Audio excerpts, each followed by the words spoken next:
ನಮಸ್ತೆ and welcome to ಬಯೋಸ್ಟಡೀಸ್. Previous ವಿಡಿಯೋದಲ್ಲಿ ನಾವು ಸೈಟೋಸ್ಕೆಲೆಟನ್ ಬಗ್ಗೆ ಸ್ಟಡಿ ಮಾಡಿದ್ವಿ. ಸೆಲ್ ಚಾಪ್ಟರ್ನಲ್ಲಿ ಸೈಟೋಸ್ಕೆಲೆಟನ್ ಅನ್ನುವಂತಹ ಒಂದು ಸ್ಟ್ರಕ್ಚರ್ ಬಗ್ಗೆ ನಾವು ಪ್ರೀವಿಯಸ್ ವಿಡಿಯೋದಲ್ಲಿ ಸ್ಟಡಿ ಮಾಡಿದ್ದೀವಿ. ಸೈಟೋಸ್ಕೆಲೆಟನ್ ಅಂದರೆ ಪ್ರೋಟೀನ್ ಫೈಬರ್ಸ್ ಅಥವಾ ಪ್ರೋಟೀನ್ ಟ್ಯೂಬ್ಯೂಲ್ಸ್ಗಳನ್ನು ಹೊಂದಿರುವಂತಹ ನೆಟ್ವರ್ಕ್ ಲೈಕ್ ಸ್ಟ್ರಕ್ಚರ್. ಎಲ್ಲಿರುತ್ತೆ? ಸೈಟೋಪ್ಲಾಸಮ್ ಒಳಗಡೆ ಇರುತ್ತೆ. ಏನು ಮಾಡುತ್ತೆ? ಸೆಲ್ಲಿಗೆ ಶೇಪನ್ನು, ಸೆಲ್ ಮೂವ್ ಆಗಲಿಕ್ಕೆ ಮೊಟಿಲಿಟಿಯನ್ನು ಪ್ರೊವೈಡ್ ಮಾಡುತ್ತೆ. ಸೆಲ್ಲಿಗೆ ಸಪೋರ್ಟಿವ್ ಆಗಿ ಅದು ಫಂಕ್ಷನ್ ಮಾಡುತ್ತೆ. ಮತ್ತು ಆರ್ಗನಲೈಸು ಸೈಟೋಪ್ಲಾಸಮ್ ಒಳಗಡೆ ಎಲ್ಲೆಲ್ಲಿರಬೇಕು ಅಂತ ಈ ಸೈಟೋಸ್ಕೆಲೆಟನ್ನು ಮೇಂಟೈನ್ ಮಾಡ್ತಾ ಇರುತ್ತೆ ಅಥವಾ ಹೆಲ್ಪ್ ಮಾಡ್ತಾ ಇರುತ್ತೆ. ಅದರದ್ದು ಫಂಕ್ಷನ್. ಟೈಪ್ಸನ್ನು ನೋಡಿದರೆ we have studied 3 different types of cytoskeleton. ಯಾವ್ಯಾವ ಬರೆದಿದ್ವಿ ನೆನ್ಪು ಮಾಡ್ಕೊಳ್ಳಿ. Microtubules, intermediate filaments and microfilaments. ಈ ಮೈಕ್ರೋಟ್ಯೂಬ್ಯೂಲ್ಸ್ನಲ್ಲಿ ಟ್ಯೂಬ್ಯುಲಿನ್ ಪ್ರೋಟೀನ್, ಇಂಟರ್ಮೀಡಿಯೇಟ್ನಲ್ಲಿ ಕೆರಾಟಿನ್ ಪ್ರೋಟೀನ್, ಮೈಕ್ರೋಫಿಲಾಮೆಂಟ್ಸ್ನಲ್ಲಿ ಆ್ಯಕ್ಟಿನ್ ಪ್ರೋಟೀನ್ ಅಂತ ಸ್ಟಡಿ ಮಾಡಿದ್ವಿ. ಹೌದಾ? ನಾವು in this video will study the next cell organelle. ಯಾವುದು? ಸೆಂಟ್ರೋಸೋಮ್. ನಾವು ವಾಟ್ ಈಸ್ ದಿಸ್ ಸೆಂಟ್ರಿಯೋಲ್? ಈ ಸೆಂಟ್ರೋಸೋಮ್ ಮತ್ತು ಸೆಂಟ್ರಿಯೋಲ್ ಎರಡು ಬೇರೆ ರೀತಿಯಾದಂತಹ ಆರ್ಗನಲೈಸು ಅಥವಾ are they indicating the same organelle? What is the function? What is the structure? Everything will try to study in this video. Right?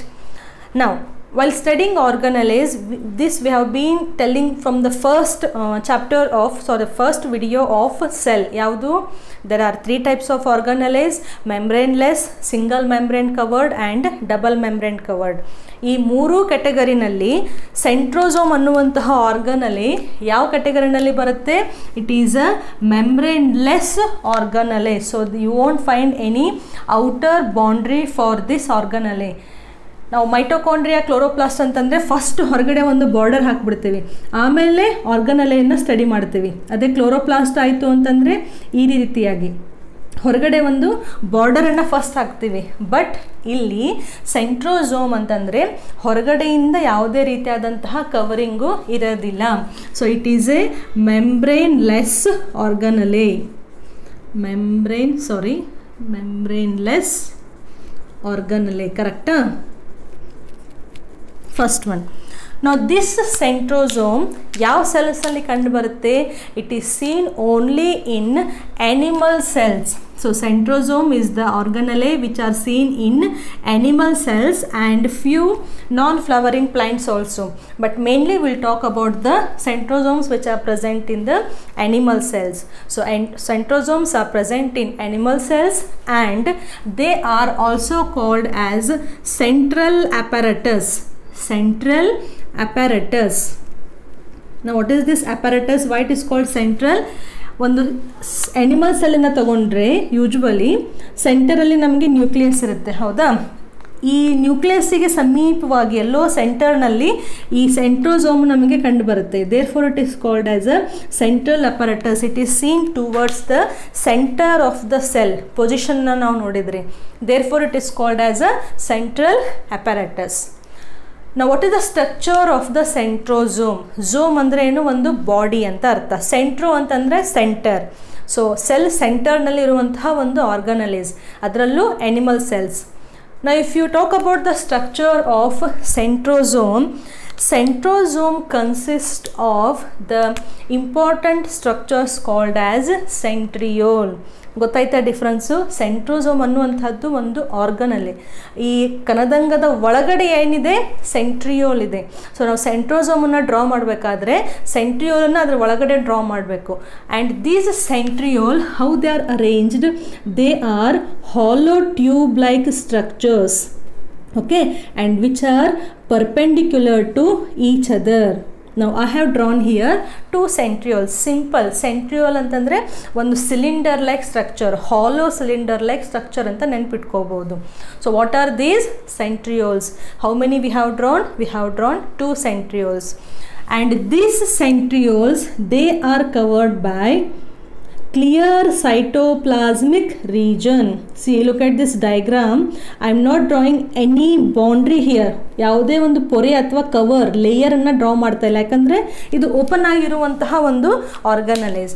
ನಾವು simple, this is the structure of centrosome. Now centrosome consists of, labelings ಅನ್ನು ನೋಡೋಣ, very important. Centrosome consists of centrioles.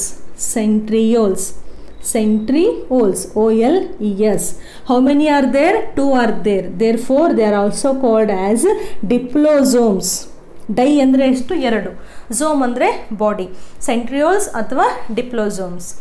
Next, ಈ ಸೆಂಟ್ರಿಯೋಲದ ಹೊರಗಡೆ ಒಂದು ಸ್ವಲ್ಪ clear ಆಗಿರುವಂತಹ cytoplasm ಕಂಡು ಬರುತ್ತೆ. And this is called as PCM. Physics, chemistry, maths ಅಲ್ಲ. PCM ಅಂತಂದರೆ pericentriolar matrix. Centriolar LAR centriolar matrix. Okay, ಯಾಕೆ ಹೆಸರು? ಪೆರಿ ಅಂದರೆ ಏನು? ಸರೌಂಡಿಂಗ್. ಎದ್ರ ಸರೌಂಡಿಂಗು? ಸೆಂಟ್ರಿಯೋಲದ surrounding. ಗೊತ್ತಾಗ್ತಿದೆಯಾ?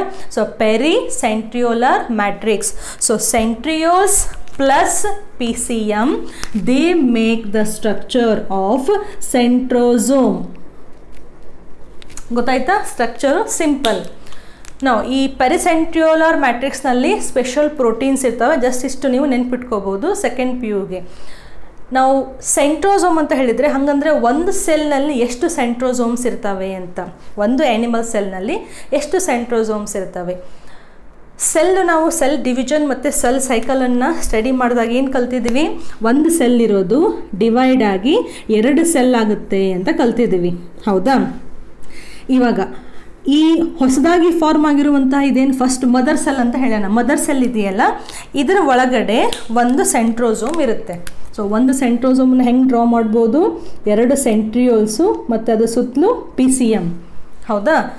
Now this cell which is having a single centrosome, before it undergoes division, ಈ cell divide ಆಗೋಕ್ಕಿಂತ ಮುಂಚೆ ತನ್ನಲ್ಲಿರುವಂತಹ ಸೆಂಟ್ರೋಸೋಮದ್ದು ಸೇಮ್ ಕಾಪಿಯನ್ನು ಅದು ಪ್ರೊಡ್ಯೂಸ್ ಮಾಡುತ್ತೆ, ಜೆರಾಕ್ಸ್ ಮಾಡಿಸ್ಕೊಳ್ಳುತ್ತೆ. ಎದ್ರ ಒಳಗಡೆ?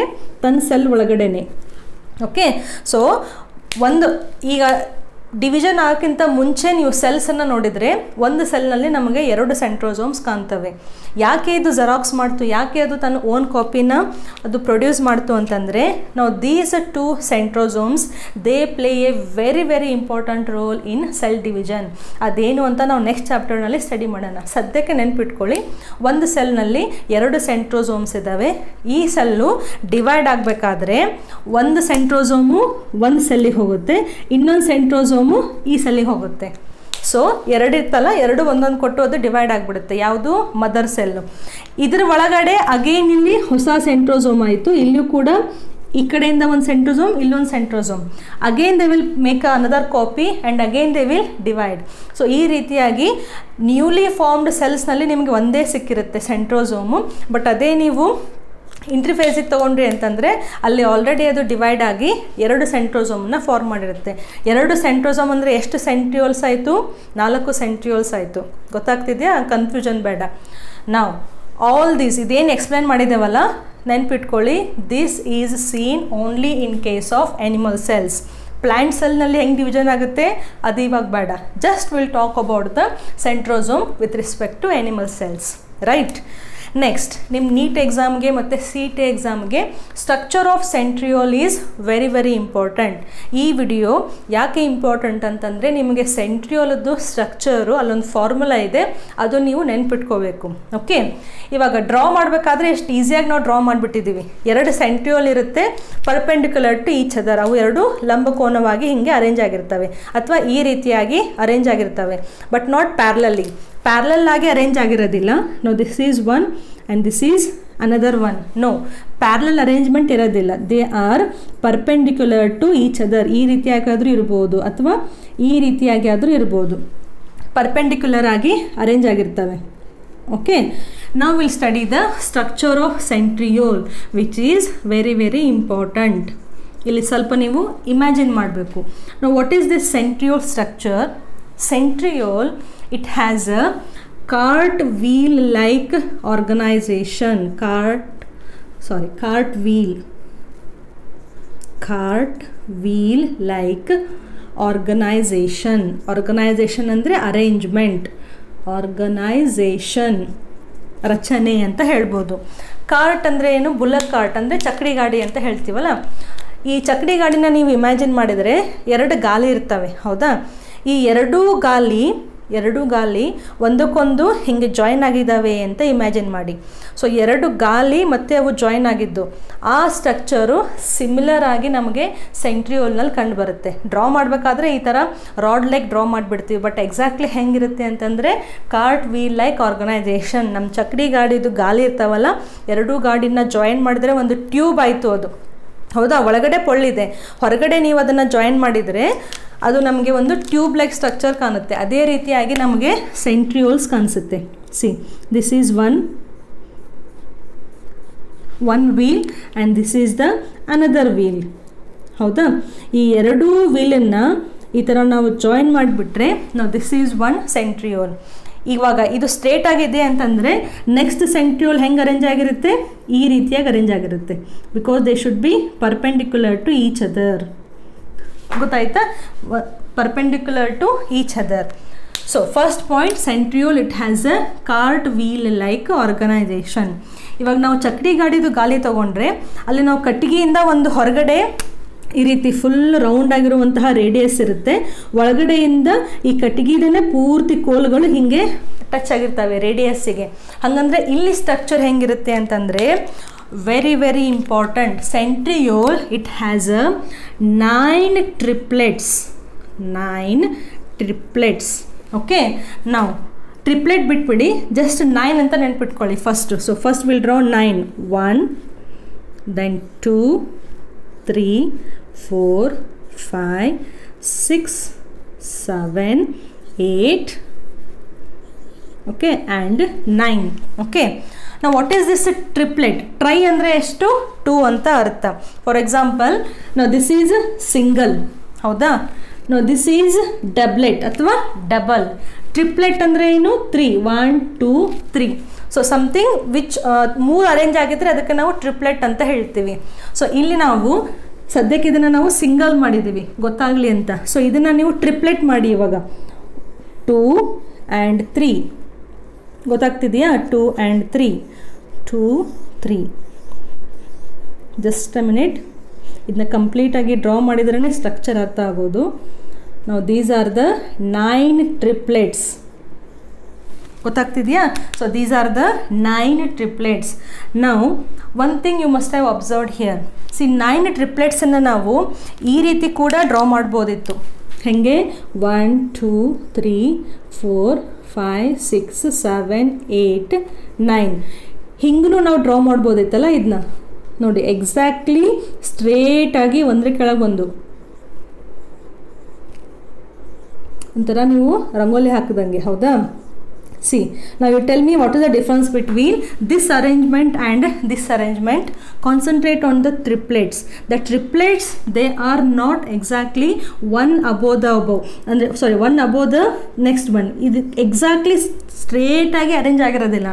They are at an angle of 40 degree. ಅದಕ್ಕೆ ಇದನ್ನ ಹಿಂಗೆ ಡ್ರಾ ಮಾಡಿಲ್ಲ, ಸ್ವಲ್ಪ ಸ್ಲ್ಯಾಂಟ್ ಆಗಿ, again slant. They are parallel to each other. Triplets are parallel to each other but at an angle of 40 degree. ಈ ರೀತಿಯಾಗಿ ಅವು ಅರೇಂಜ್ ಆಗಿ ಪ್ಯಾರಲಲ್ ಆಗಿರೋದಿಲ್ಲ, ಬದಲಿಗೆ ಸ್ವಲ್ಪ ಹಿಂಗೆ ಸ್ಲ್ಯಾಂಟ್ ಆಗಿ ಅರೇಂಜ್ ಆಗಿರ್ತವೆ. This is the arrangement. ಯಾಕೆ ಇದನ್ನ ಹೇಳಿದ್ದು ಅಂದರೆ, ಇದ್ರ ನೆಕ್ಸ್ಟ್ ನೀವು ಸಿಲಿಯಾ ಮತ್ತು ಫ್ಲಾಜೆಲ್ಲಾನ ಸ್ಟಡಿ ಮಾಡಬೇಕು, ಸ್ಟ್ರಕ್ಚರು. ಅಲ್ಲಿ ನಿಮಗೆ ಈ ರೀತಿಯಾದಂತಹದೇ ಅರೇಂಜ್ಮೆಂಟು, ಬಟ್ ಸ್ವಲ್ಪ ಚೇಂಜಸ್ ಇರ್ತವೆ. So here you have to remember the centriole has a 9 triplets. ಹಾಗಂದರೆ ಈ ಡೈಗ್ರಾಮ್ನಲ್ಲಿ ಈ ಸ್ಟ್ರಕ್ಚರ್ ಎಲ್ಲಿ ಬಂತು ಅಂತ ನಿಮ್ಗೆ ಕನ್ಫ್ಯೂಸ್ ಆಗ್ಬೋದು. ಇದನ್ನೇ ನಾನು ಹೇಳ್ತಾ ಇದ್ದೀನಲ್ಲ, ಒಂದು ವೀಲ್ ಇದ್ದಂಗೆ, ಇಲ್ಲೇನು ವೀಲ್ ಡ್ರಾ ಮಾಡಿದ್ದೀವಲ್ಲ ಅದನ್ನೇ ಸೇಮ್ ಇಲ್ಲಿ ನಾವು ಡ್ರಾ ಮಾಡಿರೋದು. ಅದೇ ಒಂದಕ್ಕೊಂದು ಜಾಯಿನ್ ಆಗಿ ಈ ರೀತಿಯಾದಂತಹದ್ದು ಇನ್ನೊಂದು ಈ ಕಡೆ ಇರುತ್ತೆ. ಇಮ್ಯಾಜಿನ್ ಮಾಡ್ಬೋದಾ? ಸೊ ಇಲ್ಲಿ ಒಂದು ಗಾಲಿನ ಡ್ರಾ ಮಾಡಿದ್ದೀವಲ್ಲ, ಅದನ್ನು ನೋಡೋಕೆ ಇಲ್ಲಿ ಹೆಂಗೆ ಕಾಣಿಸ್ತಾ ಇದೆ ಅಂತ ಇಲ್ಲಿ ಕರೆಕ್ಟಾಗಿ ಡ್ರಾ ಮಾಡಿರೋದು. What are these are the triplets. ನಾವು ಅವಾಗಿಂದ ಟ್ರಿಪ್ಲೆಟ್ ಅಂತ ಯೂಸ್ ಮಾಡ್ತಾ ಇದ್ವಿ. What are these triplets? These triplets are nothing but microtubules. ಎಲ್ಲಿ ಕಲ್ತಿದ್ವಿ ನಾವು? ಅದಕ್ಕೆ ಪ್ರೀವಿಯಸ್ ವಿಡಿಯೋದಲ್ಲಿ ಫಸ್ಟ್ ನಾನು ಸೈಟೋಸ್ಕೆಲಿಟನ್ ಹೇಳಿದ್ದು. ಮೈಕ್ರೋಟ್ಯೂಬ್ಯೂಲ್ಸ್ ಅಂದರೆ ಟ್ಯೂಬ್ಯುಲಿನ್ ಪ್ರೋಟೀನನ್ನು ಹೊಂದಿರುವಂತಹ ರಾಡ್ ಲೈಕ್ ಸ್ಟ್ರಕ್ಚರ್ಸ್. ಸೊ ಇವು ಕಂಟಿನ್ಯೂಯಸ್ ಆಗಿ ಹಿಂಗೆ ರಾಡ್ಸ್ ಇರ್ತವೆ, 3 3 3 ಓಕೆ, ಈ ಎಲ್ಲ ರಾಡ್ಸ್ಗಳು ಒಂದೊಂದು ರಾಡು ಕಂಟಿನ್ಯೂಸ್ ರಾಡ್ಸ್ಗಳು ಹೋಗಿ ಇಲ್ಲೇ ಮತ್ತು ಇನ್ನೊಂದು ವೀಲ್ ಇರುತ್ತೆ ಇದೇ ರೀತಿಯಾದಂಥದ್ದು, ಅದಕ್ಕೆ ಜಾಯಿನ್ ಆಗಿರ್ತವೆ. So each triplet is made up of 3 microtubules. ಅರ್ಥ ಆಗ್ತಿದೆಯಾ? ಇದು ಒಂದು ಮೈಕ್ರೋಟ್ಯೂಬ್ಯೂಲ್ದು tube, second tube and third tube ಸೇರಿ ಒಂದು ಟ್ರಿಪ್ಲೆಟ್. ಅಗೇನ್ ಇಲ್ಲಿಂದ ಮತ್ತೆ ಒಂದು, again second, again third. So ಹೀಗೆ ಒಂದೊಂದು ಟ್ರಿಪ್ಲೆಟ್ನಲ್ಲಿ ನಿಮಗೆ 3 ಮೈಕ್ರೋಟ್ಯೂಬ್ಯೂಲ್ಸು ಕಾಣಿಸ್ತವೆ. ಓಕೆ, ನಾವು leave it. This structure just you have to imagine. Okay, ನಾವು coming to the next point. ಈ ಎಲ್ಲ ಮೈಕ್ರೋಟ್ಯೂಬ್ಯೂಲ್ಸ್ ಅರೇಂಜ್ ಆಗಬೇಕಲ್ಲ, ಇಲ್ಲಿಕಂದ್ರೆ ಫುಲ್ ಹಿಂಗೆ spread ಆಗಿಬಿಡ್ತವೆ. How they are arranged? They are arranged like this. ಈ ಮೊದಲನೇದಿಂದ ಥರ್ಡ್ ಒನ್ ಹೀಗೆ ಅರೇಂಜ್ ಆಗಿರ್ತವೆ. ಒಳಗಡೆ ಇರುವಂತಹದ್ದೇನು ಫಸ್ಟ್ ಅಂತ ನೀವು ಕನ್ಸಿಡರ್ ಮಾಡಿದರೆ, ಫಸ್ಟ್ ಒನ್ ಇದ್ದಿದ್ದು ನೆಕ್ಸ್ಟ್ ಇದ್ದು ಥರ್ಡಿಗೆ ಈ ರೀತಿ ಜಾಯಿನ್ ಆಗಿರುತ್ತೆ. ಸೊ ಇದು ನಿಮಗೆ ಇವಾಗ ವೀಲ್ ಥರನೇ ಕಾಣ್ತಾ ಇದೆ, ರೈಟ್? ನಾವು this is the arrangement. And in the centre, ಈ ಸೆಂಟರ್ನಲ್ಲಿ ಸ್ಪೆಷಲ್ ಪ್ರೋಟೀನನ್ನು ಹೊಂದಿರುವಂತಹ ಒಂದು ಸ್ಟ್ರಕ್ಚರ್ ಕಂಡು ಬರುತ್ತೆ. And this we call it as hub. Remember, HUB. The proteinaceous material present inside the centriole, we call it as a hub. And this hub, see, this hub again it is connected to the microtubules. ಒಳಗಡೆ ಇರುವಂತಹ ಟ್ಯೂಬ್ಯೂಲ್ಸಿಗೆ ಇದು ಮತ್ತೆ connect ಆಗಿರುತ್ತೆ ಹಿಂಗೆ, ಗೊತ್ತಾಯ್ತಾ? And these are called as radial spokes. ನಾನು ಲೇಬ್ಲಿಂಗ್ನ ಆಮೇಲೆ ಮೊದಲು ನಾವು ಕಲ್ತ್ಬಿಡೋಣ, ಆಮೇಲೆ ಲೇಬ್ಲಿಂಗ್ ಮಾಡೋಣ. ಸೊ ಈ ಹಬ್ಬಿಂದ ಮೈಕ್ರೋಟ್ಯೂಬ್ಯೂಲ್ಸ್ಗೂ ಕೂಡ ಕನೆಕ್ಷನ್ ಇರುತ್ತೆ. And that we call it as radial spoke. ನಾವು ದಿಸ್ ಈಸ್ ದ ಸ್ಟ್ರಕ್ಚರ್. ಈ ಸೆಂಟ್ರಿಯೋಲ್ ಉದ್ದಕ್ಕೆ ನಾವು ತೊಗೊಂಡ್ರೆ ಈ ಕಡೆಯಿಂದ ಹೆಂಗೆ ಕಾಣಿಸುತ್ತೆ ಅಂತ ನಾವು ಡ್ರಾ ಮಾಡ್ತಾ ಇದ್ದೀವಿ. Very simple. 9 triplets of microtubules. So what are these? These are the microtubules. ಹೌದಾ? ನಾವು what is this? Already hub ಅಂತ ಬರೆದ್ಬಿಟ್ಟಿದ್ದೀವಿ. And what is this? Radial spoke. Spoke ಅಂದರೆ ಏನು? ನೀವು ಜಸ್ಟ್ ಒಂದು ಮುಳ್ಳು ಅಂತ ನೆನ್ಪಿಟ್ಕೋಬೋದು. ಎಲ್ಲಿಂದ ಎಲ್ಲಿಗೆ ಕನೆಕ್ಟ್ ಆಗಿದೆ? ಈ ಹಬ್ಬಿಂದ ಟ್ರಿಪ್ಲೆಟ್ಟಿಗೆ ಕನೆಕ್ಟ್ ಆಗಿದೆ. ಸೊ ಇದೇ ಸೇಮ್ ಸ್ಟ್ರಕ್ಚರು ಒಂದು ಈ ಥರ ಸ್ಲೀಪಿಂಗ್ ಇದ್ದರೆ, ಇನ್ನೊಂದು standing perpendicular to each other. ಇಲ್ಲೇನು ಕಾಣಿಸ್ತಿದೆಯಲ್ಲ ಅದು ಹೀಗೆ ನಮಗೆ ಮೈಕ್ರೋಸ್ಕೋಪ್ನಲ್ಲಿ ಕಾಣಿಸುತ್ತೆ. ಓಕೆ, ನಾವು I said there is one formula. This arrangement we call it as 9+0 arrangement. CET ಮತ್ತು ನೀಟಿಗೆ. Okay, what is 9+0 arrangement? 9 triplets plus 1 0 in the centre. ಇಲ್ಲಿ ಟ್ರಿಪ್ಲೆಟ್ ಇರೋದಿಲ್ಲ, ಮೈಕ್ರೋಟ್ಯೂಬಲ್ಸ್ ಇರೋದಿಲ್ಲ, ಅದಕ್ಕೆ ಇದನ್ನ 0 ಅಂತ ಇಂಡಿಕೇಟ್ ಮಾಡಿದ್ದಾರೆ. So 9+0 arrangement is seen in centriole. ಸೆಂಟ್ರೋಸೋಮ್ನಲ್ಲಿ ಇರುವಂತಹ ಸೆಂಟ್ರಿಯೋಲದ್ದು ಸ್ಟ್ರಕ್ಚರು ಈ ರೀತಿಯಾಗಿ ಅರೇಂಜ್ ಆಗಿರುತ್ತೆ. ಅರ್ಥ ಆಯ್ತಾ? ಸೊ ಈ ಸ್ಟ್ರಕ್ಚರನ್ನು ನೆನ್ಪಿಟ್ಕೊಳ್ಳಿ. ಒಂದು ವೀಲನ್ನು ನಾವಿಲ್ಲಿ ಡ್ರಾ ಮಾಡಿದ್ದೀವಿ. ಇವೆಲ್ಲವೂ ಹೋಗಿ ಆ ಕಡೆ ಇರುವಂತಹ ಇನ್ನೊಂದು ಸೇಮ್ ಸ್ಟ್ರಕ್ಚರಿಗೆ ಜಾಯ್ನ್ ಆಗಿರ್ತವೆ. ಅದೇ ರೀತಿಯಾಗಿ ಇನ್ನೂ 2 ನಾವು ವೀಲ್ಸ್ ತೊಗೊಂಡ್ರೆ ಅವು ಪರ್ಪೆಂಡಿಕ್ಯುಲರ್ ಆಗಿ ಅರೇಂಜ್ ಆಗಿರ್ತವೆ. So this is a structure of centriole which is called as 9+0 arrangement. And coming to the function, ಈ ಸೆಂಟ್ರಿಯೋಲ್ ಏನು ಮಾಡ್ತಾ ಇದೆ ಎನಿಮಲ್ ಸೆಲ್ನಲ್ಲಿ ಅಂತಂದರೆ, first of all, this centriole or centrosome, it helps in formation of spindle fibers. Previous ವಿಡಿಯೋದಲ್ಲಿ ಕೂಡ ನಾವು ಇದನ್ನ ಹೇಳಿದ್ವಿ. ಸ್ಪಿಂಡಲ್ ಫೈಬರ್ಸ್ ಯಾವಾಗ ಫಾರ್ಮ್ ಆಗ್ತವೆ? ಸೆಲ್ ಡಿವೈಡ್ ಆಗಬೇಕಾದ್ರೆ. ಸೊ ಅದನ್ನ ನೆಕ್ಸ್ಟ್ ಚಾಪ್ಟರ್ನಲ್ಲಿ ನೋಡೋಣ. Just remember, centrioles they helps in formation of spindle fibres. Second one, they form ಅಂದರೆ centrioles forms the basal body of cilia and flagella. Okay, ಏನು ಅರ್ಥ ಆಗ್ತಾ ಇಲ್ಲ ಅಂತ ಬೇಜಾರು ಮಾಡ್ಕೋಬಾರ್ದು. ಏನು ಕಲಿಸ್ತಾ ಇದ್ದೀವಿ ಅದನ್ನಷ್ಟು ಅರ್ಥ ಮಾಡ್ಕೊಂಡ್ರೆ ಇದನ್ನು ನಾವು ನೆಕ್ಸ್ಟ್ ಪಾರ್ಟ್ ಜೊತೆ ಲಿಂಕ್ ಮಾಡಿ ನೆನ್ಪಿಟ್ಕೋಬೋದು. ಸೊ ಇವಾಗ ಏನು ಕಲಿಸ್ತಾ ಇದ್ದೀನಿ ಅದನ್ನು ಕರೆಕ್ಟಾಗಿ ನೆನ್ಪಿಟ್ಕೊಳ್ಳಿ. What is this basal body of cilia and flagella? Cilia ಅಂದರೆ ಒಂದು ಸೆಲ್ಲು, ಇದಕ್ಕೆ ಫುಲ್ ಹೇರ್ ಲೈಕ್ ಸ್ಟ್ರಕ್ಚರ್. ಹೌದಾ? ಫ್ಲಾಜೆಲ್ಲಾ ಅಂತಂದರೆ ಎಲ್ಲಿ ಕಲ್ತಿದ್ವಿ? ಪ್ರೋಕ್ಯಾರಿಯೋಟ್ಸ್ನಲ್ಲಿ, ಬ್ಯಾಕ್ಟೀರಿಯಾ ಸ್ಟ್ರಕ್ಚರ್ನಲ್ಲಿ ಫ್ಲಾಜೆಲ್ಲಾ ಕಲ್ತಿದ್ವಿ. ಬೇಸಲ್ ಬಾಡಿ ಅಂದರೆ ಏನು? ಈ ಸಿಲಿಯಾ ಮತ್ತು ಫ್ಲಾಜೆಲ್ಲಾ ಎಲ್ಲಿ ಅಂಟ್ಕೊಳ್ಳುತ್ತಲ್ಲ ಸೆಲ್ಲಿಗೆ, ಆ ಪಾರ್ಟಿಗೆ ನಾವೇನಂತ ಹೇಳ್ತೀವಿ? ಬೇಸಲ್ ಬಾಡಿ ಅಂತ ಹೇಳ್ತೀವಿ. ಈ ಬೇಸಲ್ ಬಾಡಿ ಯಾರಿಂದ ಆಗುತ್ತೆ? ಸೆಂಟ್ರಿಯೋಲ್ಸಿಂದ ಆಗುತ್ತೆ. So almost function of microtubules ಕಲ್ತಿದ್ವಲ್ಲ ಪ್ರೀವಿಯಸ್ ವಿಡಿಯೋದಲ್ಲಿ, ಅದೇ ಸೇಮ್ ಫಂಕ್ಷನ್ಸು ಸೆಂಟ್ರಿಯೋಲದ್ದು ಆಗುತ್ತೆ. ಯಾಕೆ ಸೆಂಟ್ರಿಯೋಲ್ಸ್ನಲ್ಲಿ ಇರೋದು ಮೈಕ್ರೋಟ್ಯೂಬ್ಯೂಲ್ಸೇ. ಸೊ ಈ ಫಂಕ್ಷನ್ಸು ಮೈಕ್ರೋಟ್ಯೂಬ್ಯೂಲ್ಸು ಮಾಡ್ತಾ ಇದ್ದಾವಂತ ಬರಿಬೋದು, ಅಥವಾ ಸೆಂಟ್ರಿಯೋಲು ಮಾಡ್ತಾ ಇದೆ ಅಂತ ಬರಿಬೋದು. One and the same, right? So in this video we have studied about the centrosome and centriole. Centrosome, it is a membraneless organelle which is made up of two centrioles which are perpendicular to each other and covered by a small proteinaceous clear cytoplasm called as pericentriolar matrix. Structure of centriole, cartwheel like organization. ಎಷ್ಟಿರುತ್ತೆ? 9 triplets ಇರುತ್ತೆ. 9 ಡಬ್ಲೆಟ್ ಅಂದರೆ 2 ತೆಗಿಬೇಕಿತ್ತು, 9 microtubules ಅಂದರೆ single ತೆಗಿಬೇಕಿತ್ತು. But ಇಲ್ಲಿ 9 triplets ಅಂತ ಅಂದಿದ್ದಕ್ಕೆ ನಾವು triple ಮೈಕ್ರೋಟ್ಯೂಬ್ಯೂಲ್ಸನ್ನು draw ಮಾಡಬೇಕು. Perpendicular ಆಗಿ ಅಲ್ಲ, they are at an angle of 40 degree. ಎಲ್ಲವೂ 40 ಡಿಗ್ರಿಗೆ ಹಿಂಗೆ ಸ್ಲ್ಯಾಂಟ್ ಆಗಿರ್ತವೆ. ಓಕೆ, ಸೆಂಟರ್ನಲ್ಲಿ ಪ್ರೋಟೀನೇಷಿಯಸ್ ಹಬ್ ಇರುತ್ತೆ. ಇದು ಕೂಡ ಮೈಕ್ರೋಟ್ಯೂಬ್ಯೂಲ್ಸ್ ಜೊತೆ ಈ ರೀತಿ ಅಂಟ್ಕೊಂಡಿರುತ್ತೆ with the help of radial spoke. That helps in formation of spindle fibers and basal body. Next video dalli we will study the structure of cilia and flagella. Adadmele nucleus. Then we'll finish this chapter. Right? So practice this structure. This structure tumba important. 9+0 arrangement. Practice this structure. ಎಲ್ಲ ವರ್ಡ್ಸನ್ನು ಒಂದು ಸತಿ repeat ಮಾಡ್ಕೊಳ್ಳಿ, revise ಮಾಡ್ಕೊಳ್ಳಿ, ಕಾನ್ಸೆಪ್ಟನ್ನು again revise ಮಾಡಿ. Will meet again in the next video with the topic of cilia and flagella. Till then stay safe. Thank you for watching.